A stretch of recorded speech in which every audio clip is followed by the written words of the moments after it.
back to Shanghai for live coverage of Dota 2 Asia Championships 2018, presented by Perfect World.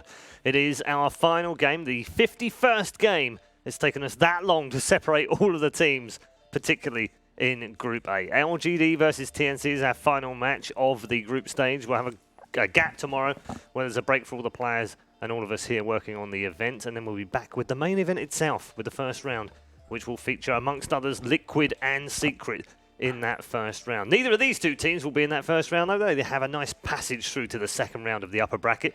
But in which order? Who gets the preferential treatment of the draw, or do they? This is all going to be decided in our final match of the night. Our final panel are also here, and we'll get into the draft very shortly. Cap, Winter, and Jack are all here. Or as I would like to say, Captain Jack Winter!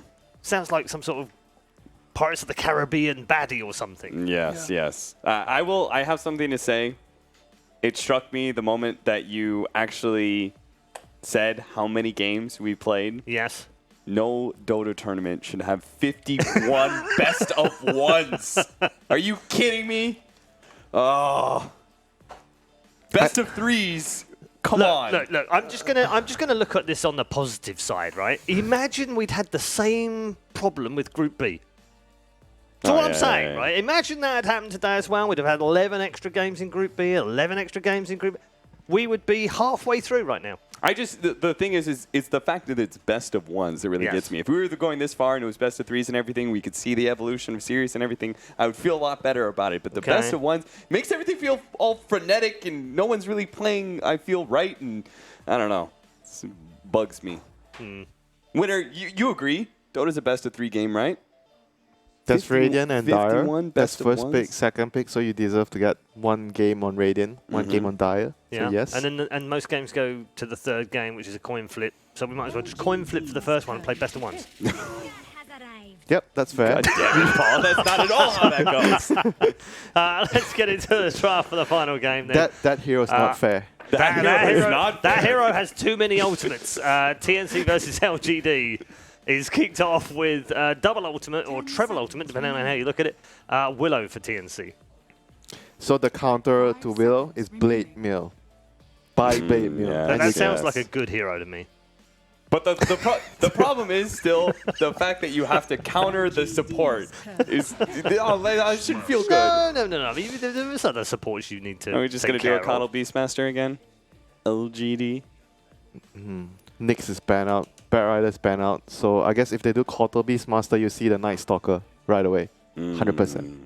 The Coddle is a good answer, though. Winter talked about kind of TNC before in their playstyle, right? He's a vision hero, and he holds your towers, and he provides mobility as well. So it's a good combination of traits. I think the last time these two teams played, I think that was it was kind of a memorable game. LGD went with the Arc Warden TA as their cores. Again, hold towers, provide vision, clear some of those waves. And I think TNC went PA, and they actually kind of just ran them over in that game. So against like a fast-paced team like TNC, you want to make sure that there's no creeps on the map so they can't be aggressive on you, and you want to make sure you have a vision hero. Those are the two super important things. Yeah, you see them, you kill the creeps, they can't kill you. Yeah, and TNC not going for that first pick Puck or Sand King with those available in the pool, as they're so prone to do. And like you said, for vision, the Beastmaster does provide that. And one of the teams, LGD, AG is another example that will take this Beastmaster very early on if it's available. It does provide a very strong laner on that offlane and control and vision. Fun fact, LGD haven't won against the TNC lineup since TI. Not once on the DPC circuit have they managed to beat a TNC lineup of any kind. And TNC known domestically here as China Slayers, Chinese team assassins. Because they play fast and Chinese teams play slow. Oh, what a coincidence. You may be onto something here, Winter. Winter has the conservative playstyle of the Chinese where they're not willing to take risks. They're not willing to actually try and end the game. Is that bothering you? Bothers the hell out of me. It bothers me. Holy Moses. Did you see Vici earlier? We've only got a 36k gold lead. Let's make sure we take all the racks before going for throne. I mean, didn't they still win that game, though? Yes. Paul, safety first, Paul. No, but see, the problem I have the game is dynamic, Winter. It's supposed to be enjoyed. No, when I watch like VGJ Thunder lose to Evil Geniuses because they refuse to utilize their advantage. Yes, that was exactly another good example. That was even better example. Listen, you can play safe as long as you actually know you're going to be able to close out the game. Oh, but come on, though. Nearly 40k gold lead and you're still taking racks? Totally fine with me. When you are losing the game because you are being too passive. I mean, I'm sure, Paul, if you're put in a position where you're one play away from losing $1 or $2 million, you're going to play safe. Raise your hand if Yeah, you've maybe. seen. Raise your But I'm hand. a spectator. I'm trying to enjoy the game. You're boring me. I will say this, Paul. Raise your hands if you've seen a 40k plus gold lead turned around. Yeah, okay. Yeah, I've seen that a couple of times. Kyle's looking this way. He knows out about out of the thousands of games, Jack. Yes, I've seen it twice. he knows what transpired in NA Dota this past week. He does. Yeah. Storm. Oh dear. Glad I got that out of the way. Back to the game. Yes. Well, there's no Terror Blade. I don't think they take the Kunkka as a gyro counter the way Secret would. Do you think they're going to have some fun No, in this last game? they're here to win. No. Yeah, because this So is they the can first place in the dodge. They're group, here to so they don't dodge want VP. I don't yeah, think exactly. dodge Yeah. VP.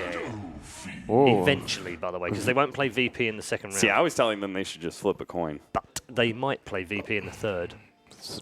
Very, very, Semi-finals. The upper bracket. very early Shadow Fiend, though. Yeah. What's the idea? So you just want some AoE heroes that can kill the Dark Willow? Is that the And it's, earliest SF we've had? I think it is, Yeah, isn't it? I yeah. know we've seen a Usually third you pick. see SF in fourth or maybe fifth. I Yeah. think yeah.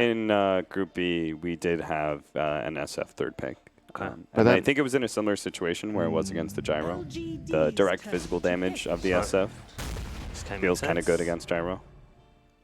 There's the Sand King sticking with their bread and butter.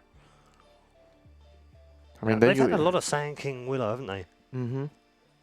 But you have to be careful with the Sand King Willow with what I saw in the game where Optic when they ran Sand King Willow and they what's the other support Dazzle. They had like Yeah. and Puck was the hero.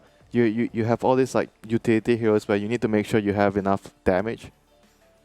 So Naga Naga Siren. for LGD. So they are the third and fourth pick signals that they are building into this kind of like super team fight lineup with the Disruptor ulti, with the Song, and with the SF ultimate. Which would also suggest they're going to play TNC at their own game. My concern is they might be a little bit too cooldown dependent and a little bit too slow. TNC's lineup doesn't have any real cooldowns just yet. The biggest one is Epicenter, and that's not required. But SF is very good at like slowing down the game because you clear out waves so quickly and you have the movement speed talent. You run around the map and you're going to have the vision from the Beastmaster, so it makes it easy for you to understand which areas are safe for you to go to. The same is said for the Beastmaster, right? Like he axes, but he also throws down his neutral and bore to push out waves. So TNC here, they're going to have to decide, is Sam H going to handle the Sand King or they need something else and they're going to put Tims on the Sand King? That's like the big question here for them. And also the other concern would be what kind of matchup do we put up against the Shadow Fiend? General good matchups would be like what, Queen of Pain,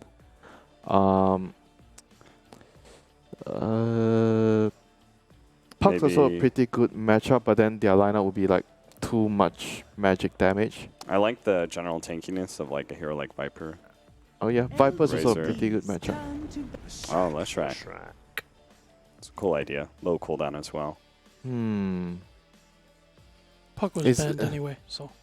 Oh yeah, but they have like ran. I think one game they did like a support lash, if I'm not mistaken.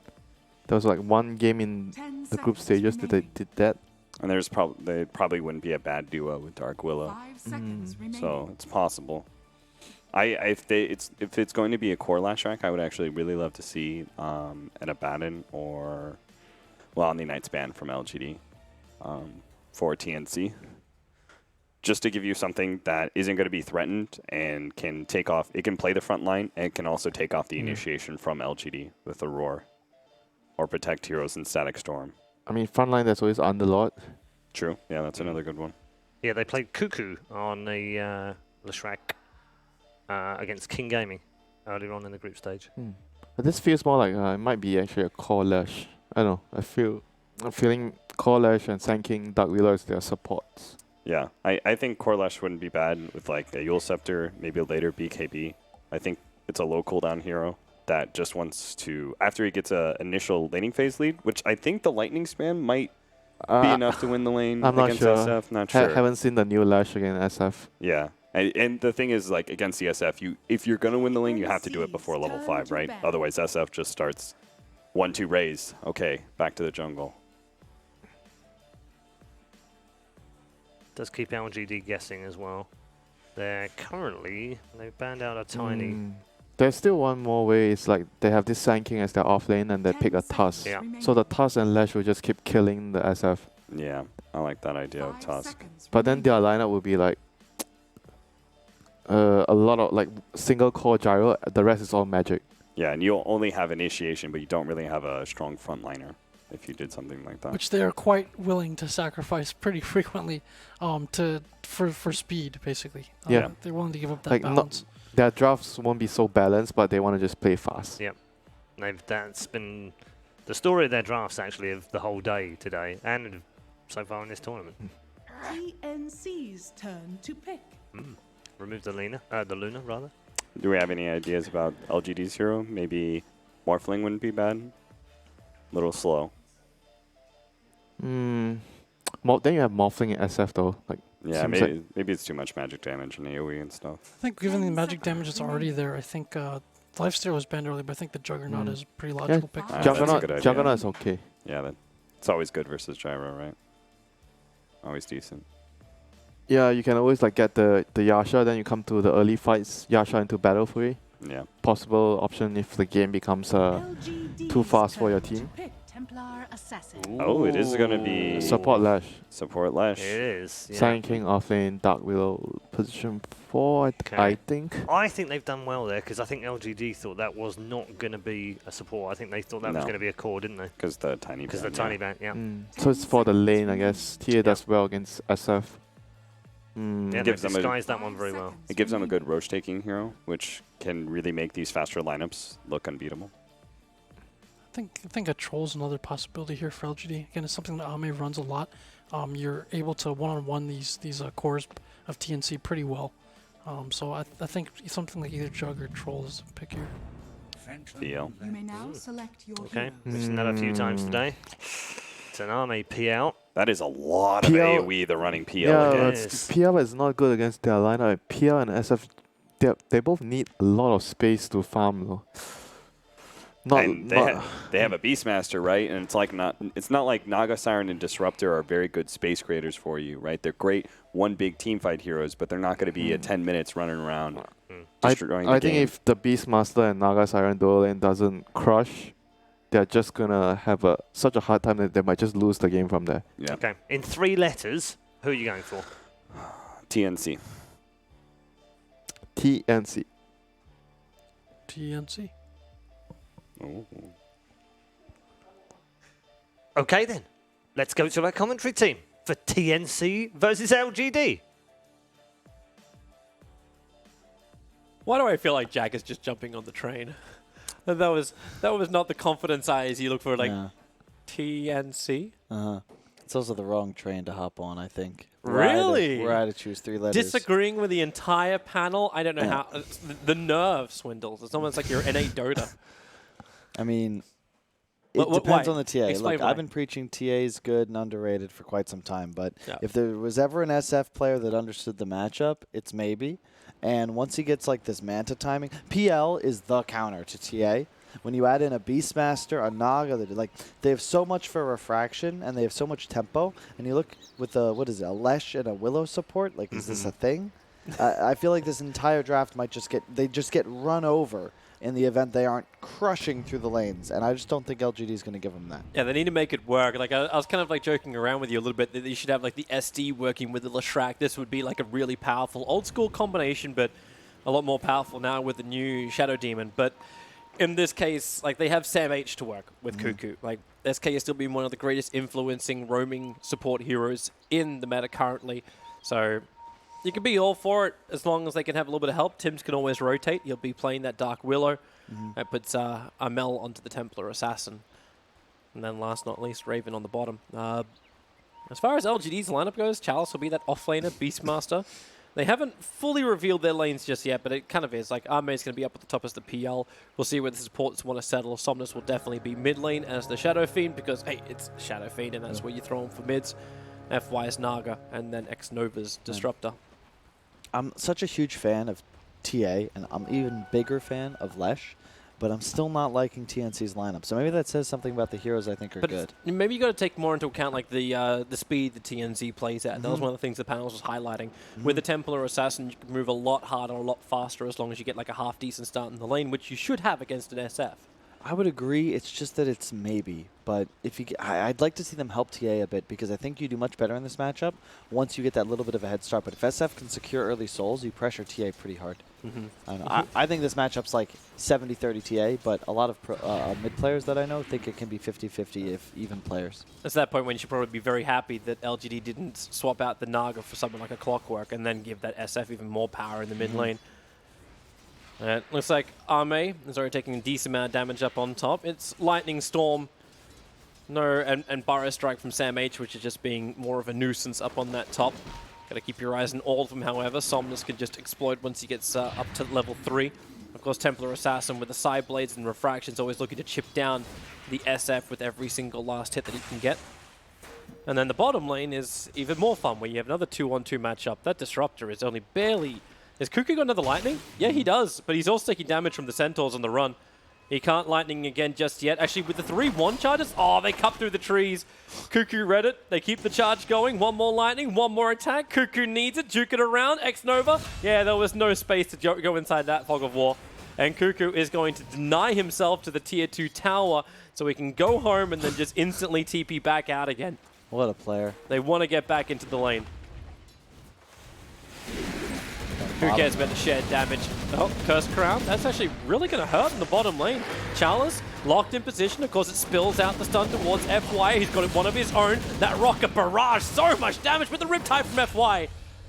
I would say a tip for tap, but the advantage goes the way of TNC as Tim's is the last woman standing.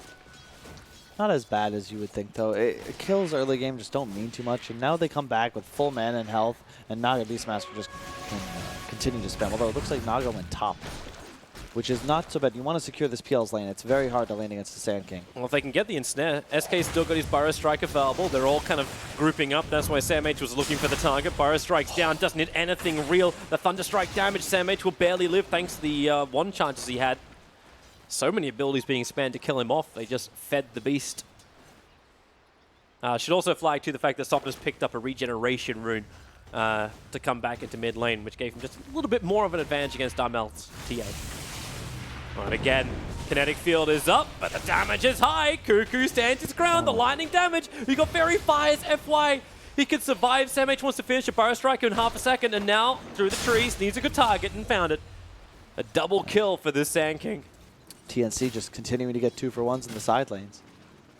Winning mid as well, 17-8 versus 13-0. But this should change, right? Like, Somnus is reaching higher raise levels. He's already got 2 stacks, but then Armel, he can't find the right line. So they salve, but then turns instant mango into raise. Woo! That looks smooth. Maybe Dota. Well, now who's winning CS? It's funny because both players just playing aggressively. It's not necessarily a mistake by Armel, but just really good play by Maybe. Yep. That courier timing couldn't have been any better for him. Probably prepare yourself for that top lane fight once again.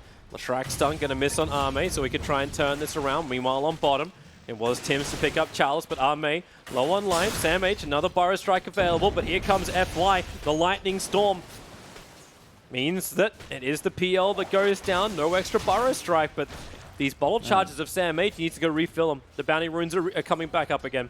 He gives the bottle to Lesh. He's going to run over and grab him for him. Man, this lightning spam is so much stronger than I realized. Nova's already reading it. That's why he's bailing out. Well, it got changed, right? Like there was, so in 7.12, connect field duration increased. No, that's the wrong one. Yeah. I'm reading the wrong bloody one. They changed everything. So 7.12 Lightning Storm damage rescaled. It's now higher at lower levels, plus 30 at level 1. Rocket Barrage, and then just lock him inside the Bramble Maze. Almost a little bit too easy to get that kill. And up on top, they're going once again over at Sam H. Doesn't have his Burrow Strike, but this Lightning Storm trying to do so much more work. Sam H trying to reach the tree line. FY, thanks to these stick charges, LGD have the sustain to fight on top lane. They lance him, getting the vision over on Cuckoo. Means he has no space to get that salve off.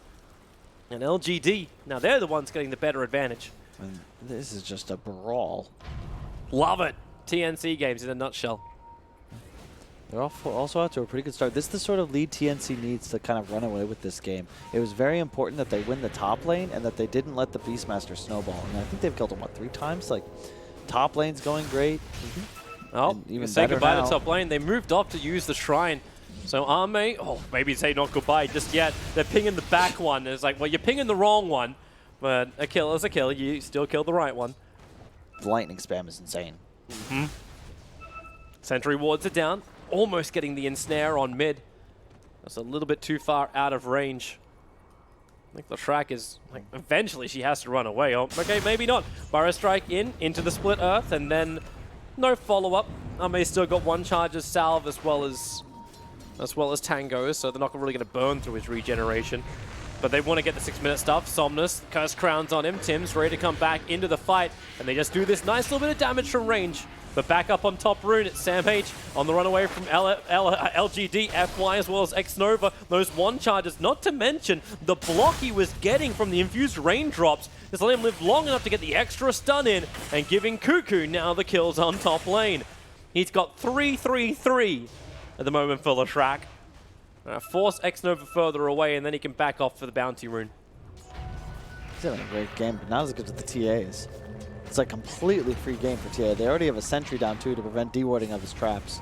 Remember, those do damage now as well, and it's a significant amount against a hero like Shadow Fiend.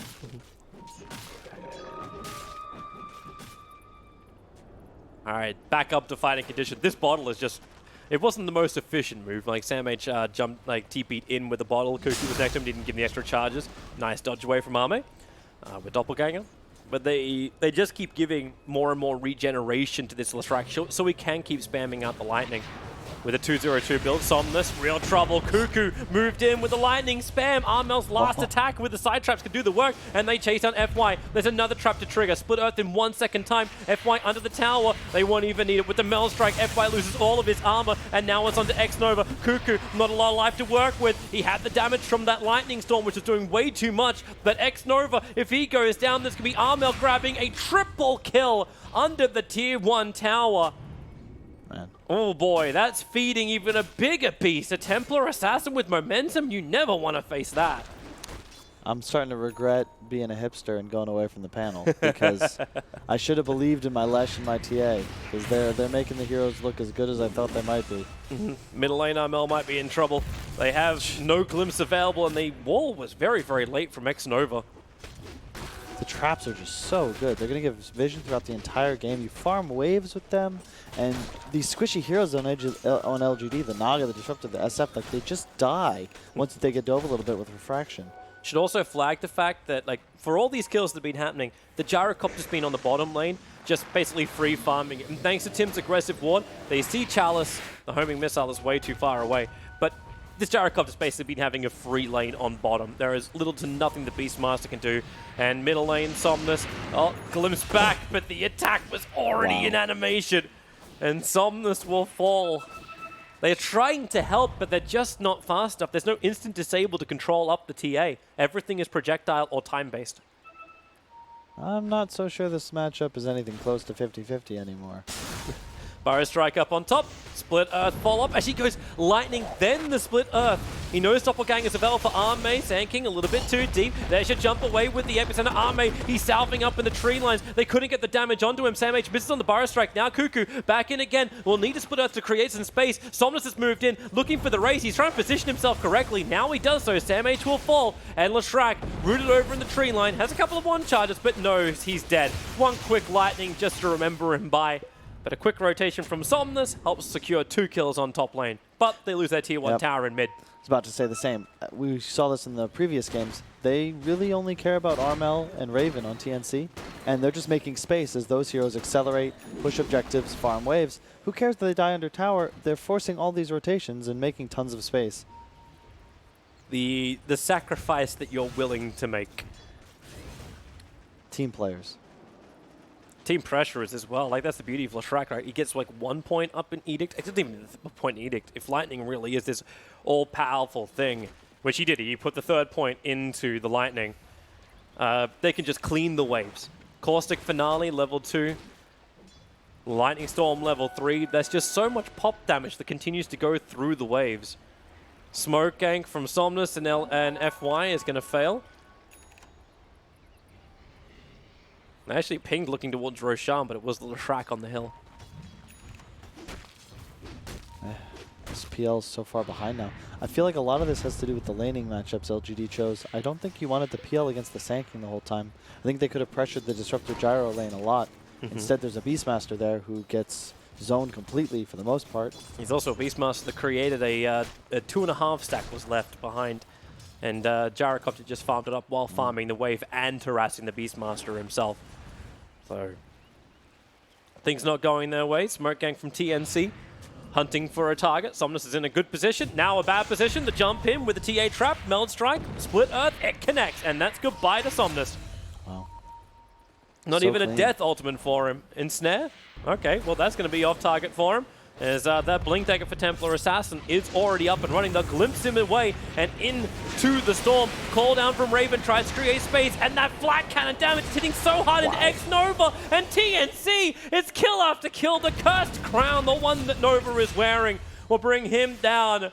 And 4 heroes in total all fall down in a very, very close proximity. That's a 6.4k net worth Templar Assassin. The nearest one is 3.5 SF. It's unbelievable. He's going to have his Desolator pretty soon. And TNC is playing so well. SEA Dota came to play at this tournament. Somnus Mineski looking good. He hung around to actually get the denial on the tower. Now he's going to cop the epicenter. Meld Strike. Boom! Good short work for the denial of the tower. Maybe Chalice can look for some revenge. He's got Roar available. Oh, Armel! He went invis. Where's the detection? It's not there. Armel could just wait it out and blink away to safety. Sam H will Burrow Strike, but again, it's a sacrificial lamb to make their 2 big cores worthwhile. That would have been a huge kill. He's 7-1-3 on that TA. Now FY. Song of the Siren has to be committed to run away. Cuckoo was actually committing the Pulse Nova as well. And plays a really deep ward. It's perfect. Sets up for the tier 2 push after they get this tier 1 in a couple minutes. And this Armel is just out of control at this point. He just runs into the T2 tower. Oh Lightning to TA Trap and Melt Strike. They put down the Bramble in case anyone else from LGD wanted to fight. But back into the shadows. Dark Willow goes, escaping from the SF, who was also thinking about coming to help out. FY. Nice mirror image dodge. Showing some kind of style in such a horrible position. This TA is going to have Blink Deso before the PL has Diffusal. Actually, I think she may have more than Blink Deso by the time PL finishes Diffusal. Like, Might have a BKB. she needs another 600 gold, and she has the Desolator with 13 minutes in for Armel just to gain so much momentum. And they have claimed 2 tier 1 towers. They can claim some more. Cuckoo just running into mid. Hey, X-Nova. They're going to try and glimpse him away, but that won't stop Armel from jumping forward. Another TA trap to saw him down. Tims can't close the distance, and Cuckoo also cannot arrive in time. Anytime you have a hood on the Sand King. So he's just not, he doesn't care about any of the damage output. And he's just running after PL. He's got no doppelganger. He can't run away from this. You go to a quick sandstorm. He just wants to stay in range. He can trigger off his own hood again. Here comes the Axis, but Cuckoo has arrived. Look for the Lightning and the Pulse Nova. Arme knows he can't survive, and then the Bramble. Chalice can't go anywhere. Somnus will die. Cuckoo with the double. They cannot close the distance on Arme, however. All 3 LGD players backing off past the tier 2 tower. They're even using smoke. This isn't so they can engage. This is so they can move a little bit faster away from TNC. Toby, this game just feels over. TNC has just seemed to improve as the tournament goes on, and they're just, like, they're dumpstering LGD. Man, LGD, there will be no white flag upon my door. They are holding They somehow believe there is hope in this game somewhere. They have the combination. It's the combination of newbie. It's the Naga Disruptor combination. This is meant to work for them, but they're dying so much they can never set up as a squad.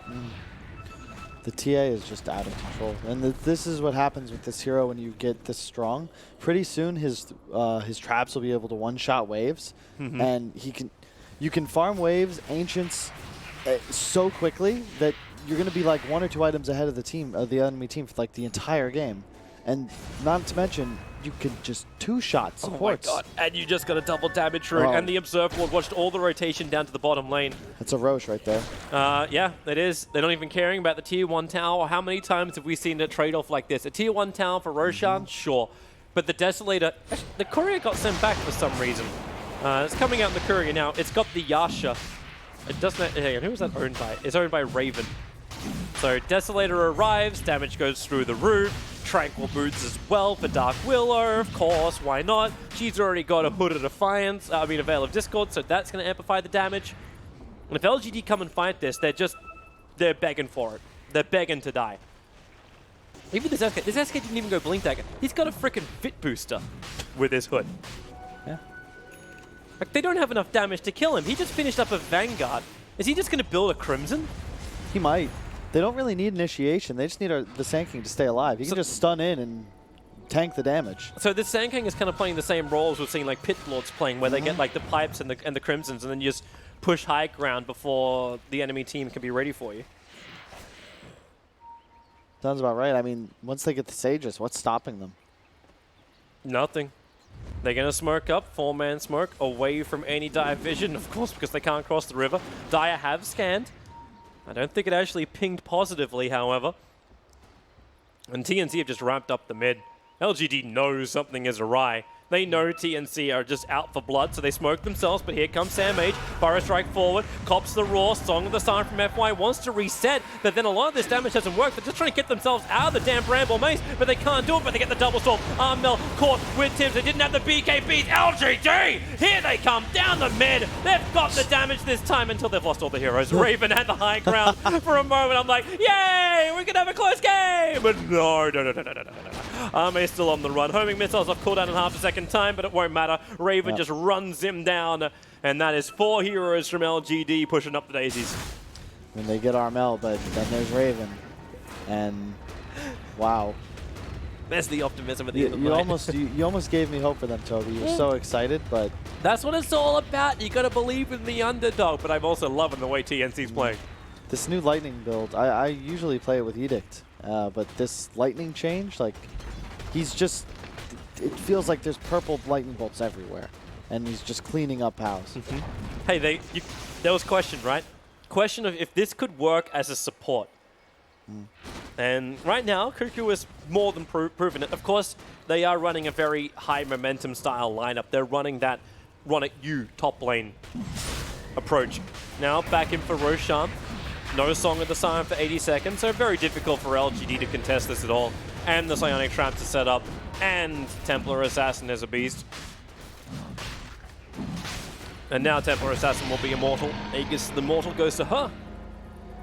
I'm not really sure how you come back from this. At this point, like, it's still no diffusal. LGD is just wishing, hoping, thinking, praying. Like, they've got to find some way in.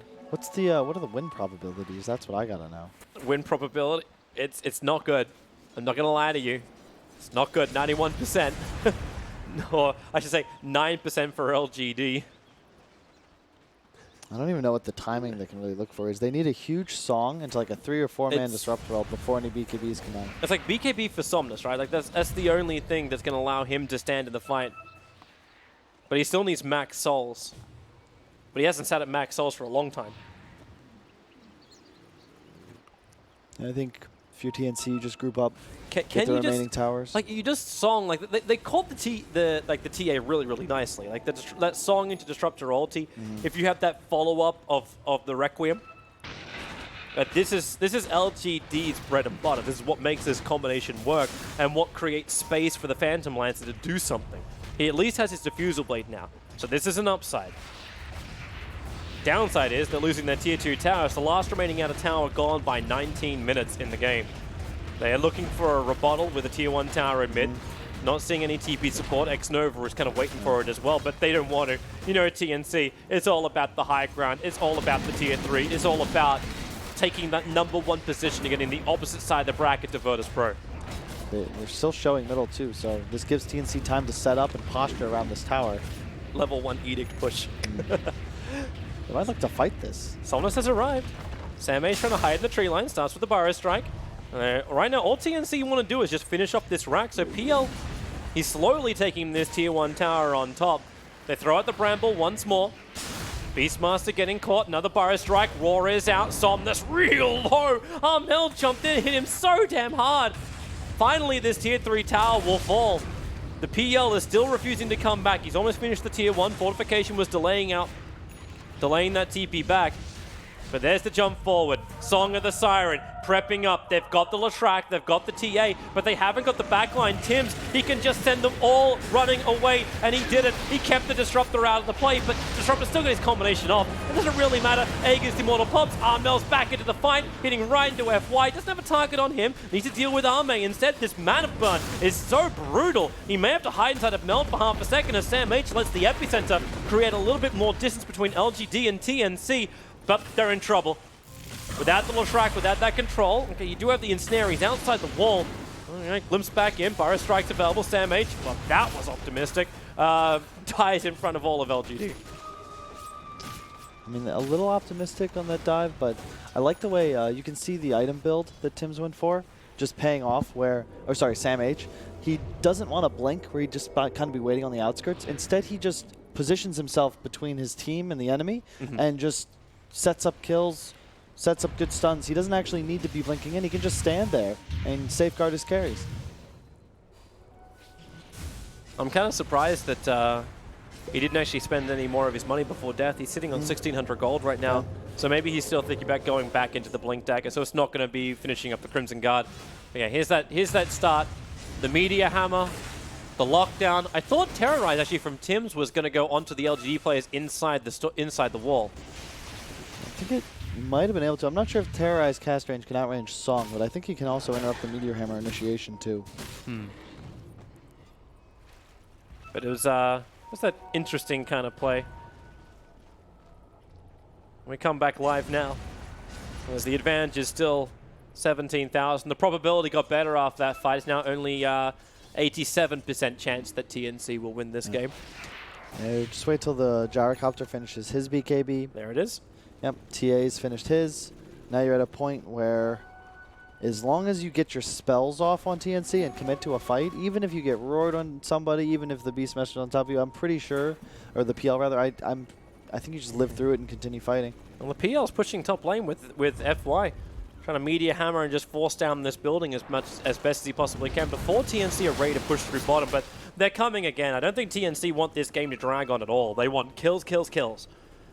And with these BKBs, they'll be good. Somnus has his own, but buyback-wise, like, he bought out for this. The only one who has buyback is the Beastmaster for LGD, and here they come, hitting into that melee racks. A lot of damage. Sam H has to go inside the Sandstorm, trying to clean up these PL illusions. Wait for the jump. Glimpsing them back. Burrow Strike out as well. Slow chip damage. As TNC will be happy to reset. Remember, that Song of the Siren Storm is what they're concerned about. They cannot group up and get caught out by this. At least their Necro books are gone. That's unfortunate for the Beastmaster. Somnus getting hit by one of the side blade attacks. They still haven't finished the job on the melee racks. More hits. Sam H, he's in range of that sentry ward. So yeah, they clearly see him, and even a secondary one inside the lane. Sam H pulled back in, the double Burrow Strike, and then the hit. Somnus takes so much damage with the flat cannon call down from Raven. TNC, they have all the damage in the world, and LGD have no life and no hope. GG is the call. TNC will take the first position out of the Group A tiebreakers. LGD into that second slot. I believe they actually go 3-1, potentially with the breakdown with Optic, I believe. That was a actually, no, it was already super crisp game. It's not even that. It's just TNC 1, LGD 2, Optic 3. We couldn't get the uniformity of Group B. No, but we did get it in the tiebreakers, where I believe we have a 4-0, 3-1, 2-2. It's perfect. Yes. 3-0, 3-0, 2-2 for Optic, 1-3 for Liquid, 0-4 for Newbie. So, well, it's 4-0, 3-0, 2-1-0. Perfect. Yeah, I gotta say, I'm really impressed with the quality of Dota TNC's playing. I've picked against them now 3 times. I've been wrong each time. And they're just on point. Their item choices, their laning, their drafting, everything just seems to be meshing. And they made a roster change a little while ago that Cuckoo changed to support. He's playing hard 5, but this patch, like, it seems to have helped both Mineski and TNC like find this little niche of it's polished and they obviously understand what they're doing, but it's also a bit weird. There's a lot of Willows and Pangolier, and it's killing it. They're embracing the faster pace meta as well. Like this gives me beautiful flashbacks to how TNC played at the international, and gives me more hope for them to potentially qualify. Both Mineski and TNC is a Southeast Asia train in that top 4 because Mineski took 2nd position behind Virtus Pro in Group B. So I'm loving the pride that is Southeast Asia. TNC, a well-deserved win, and of course, if you missed any of the group stage, a panel, they're going to wrap it up all for you in a nice, neat bow.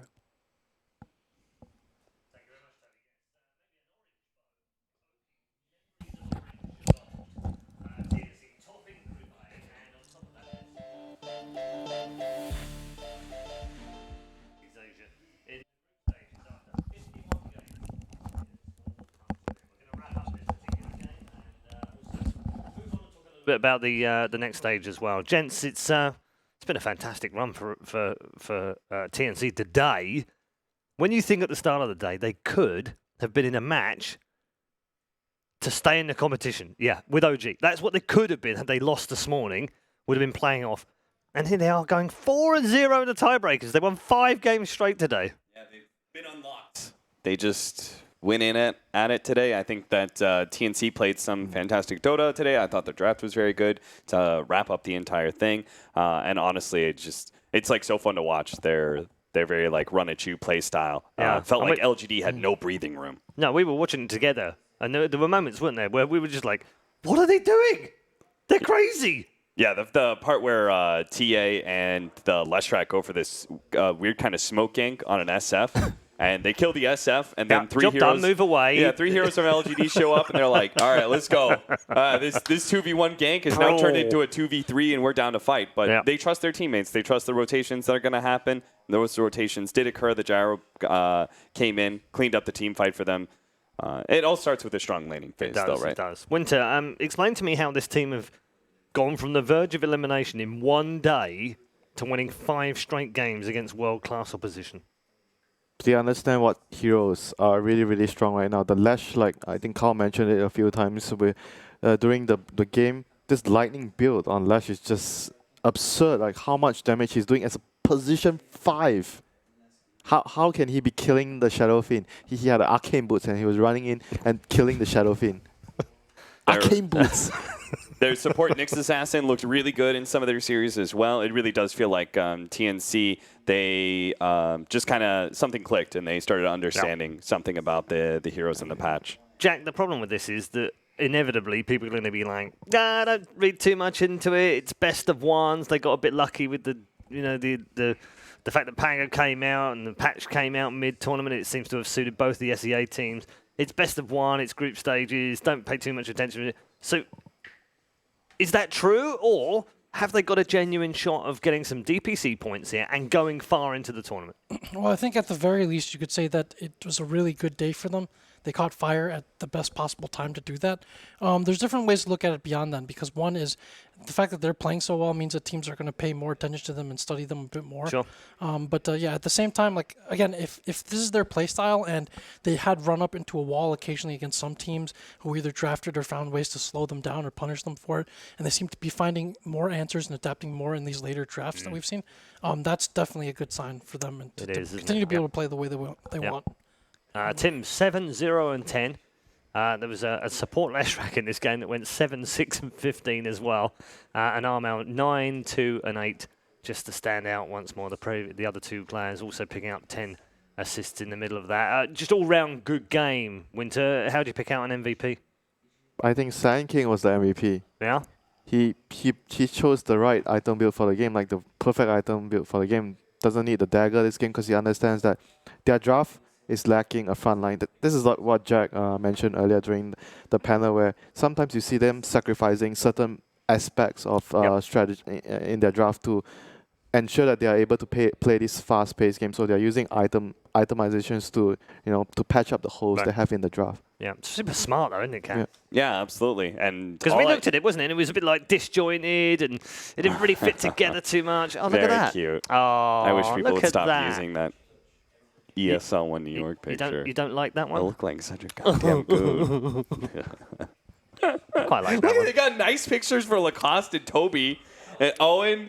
Paul, That's they got nice. your official picture. Yeah. I don't know about Kyle. It's literally just me who's the goon picture. Well, I don't know. I'm sure Kyle would like his picture. Yeah, that's like a right Han now. picture, right? That's from Yeah, way it's back very, in the day. very old. Stay green, baby. Yeah, he was Stay like, green. I don't know, 16 or something back then. Did they go through Wepus's I yearbook? think I may or have what? got some sort of sign from Kyle behind the TV. I'm not quite sure I can make it out. Anyway, thank you very much, production. That's very kind. You guys are also legends as well out there for production, because they're in here before we are, and they're still here after we leave sometimes. So production have had a long day as well. Let's wrap everything up. Let's show the brackets and bring you right up to date with where we are as far as the competition is concerned, because we now know where teams are going to go through. Obviously, still waiting to see where teams fit in, because I was slightly wrong. I thought it was 3v6 and 4v5, but apparently it's not. There are some choices to be made by teams as to who they play. But I think we can probably figure out that Secret will not pick Liquid won't pick Secret to play, or Secret won't pick Liquid. Pretty sure that's not going to happen. However, you can see that EG will end up going through to play LGD if they win their opening match. Liquid will end up playing Virtus Pro. Oops. Optic will end up playing Mineski, and Secret would end up playing TNC. So maybe finishing third or fourth in their group wasn't as bad as we thought. So I was a little bit upset about the fact that if Mineski and TNC both win their games, they're going to face up against each other, knock one of them to the lower bracket. But I'm going to look at it because you need one Southeast Asian team to get into the top 8. Come on. Yeah. That scene is way too crowded right now. So I'm going to look at it in the positive way. If they both win, then one of them is guaranteed into that top 3, right? So that's a good way to look about it. Yeah, if they both win. Yeah, you're right. Yeah. So we will have guaranteed to get Southeast DPC Asian points. team walking away with some good points. Really need that because, Yeah, we do. again, Yeah, Mineski stuck in that middle area right now, and TNC are outside it. I think they're 12th or 13th right now alongside LGD. So plenty of opportunities for points for all of those teams, LGD, Mineski, and TNC. And, of course, the undefeated Virtus Pro in that top half of the bracket as well. They went 7-0 in the group stages, although that's not as good as Mineski's score, who won 9. Should I put that in there? Or 8, I think. Maybe a bit, yeah, it was 8 and 3, I think they went in the end overall, including the tiebreakers. So that's because they got to play 11 games. Let's just wrap up then. Final thoughts on the group stages? Interesting. The best of ones definitely gave opportunities to certain teams. Some of those teams managed to clinch the opportunities, like TNC. Other teams, like Optic, were very close, but ended up falling towards the end. Overall, I still think we have some of the best teams that occupied the top group stage slots, and none of the, I don't think there were too many upsets in the eliminations either. OG, maybe? I mean, is that an upset? I'm personally okay with Vici Gaming moving on over OG, just because I feel like Vici Gaming is a little bit stronger right now. Okay. Yeah, it was a tougher group, wasn't it, Group A? By the way, Paul, not 3 a.m. yet. So that's true. Yeah, not quite 3 a.m. No, so you're still okay with best of 1 round robins that end up in 11 tiebreakers? I finished before 12, so yeah, sure. Do you change into something after 12? I mean, still have time for pubs if I find a PC. Well, we can fix that. Yeah, no problem at all. Jack, do you want to play some Dota? Jack, or have you had enough today? That's a rhetorical question. You guys want to play Dota with me at this hour? No. I'm Whoa, down. hold on. Let's just be careful. We didn't say we wanted to play with you. I just wanted to know if you wanted to play some. I'm always down for some Dota. All right, thank you very much to all 3 of you. And thank you for tuning in. We know it's been a very long day of coverage, and we know that a lot of you have stuck with us throughout the whole day and over the last 4 days as well. But it has come to an end, our group stage. But the good news is we still have 6 more days to go of the main event, and this is where things get really spicy indeed. All you've got to do is wait another 24 hours for us to come back, or around about 36 hours, because we're going to take a day off tomorrow, catch a breath, and then we'll come back with the main event. Thanks so much for tuning in. We'll see you in a couple of days' time for the 2018 Asia Dota 2 Championships.